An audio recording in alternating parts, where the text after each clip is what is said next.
Assalamu alaikum, guys. Today I will show you guys how to make irresistible chicken tomato curry. Take 900 grams of boneless chicken and marinate it with tablespoon of ginger garlic paste, 1 teaspoon of turmeric powder, tablespoon of red chili powder, tablespoon of salt, and half teaspoon of spice blend that is cardamom, cinnamon, and cloves blend, and add 2 tablespoon of plain yogurt and marinate it for about 20 minutes. Take 2 onions and tomatoes and blend it in the mixture. Then in 2 tablespoons of oil, add cumin seeds and fry it till golden brown. Now add the tomato-onion mixture in the heated oil. Stir it for a few seconds, then add the marinated chicken. Mix it well and cook it for about 10 minutes, then flip it the other side to cook the chicken properly.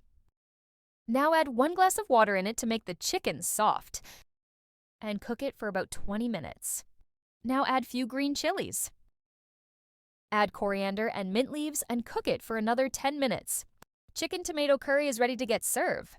So if you like my recipe, then do subscribe to my channel and don't forget to press the bell icon. Also, please like, share, and don't forget to comment below.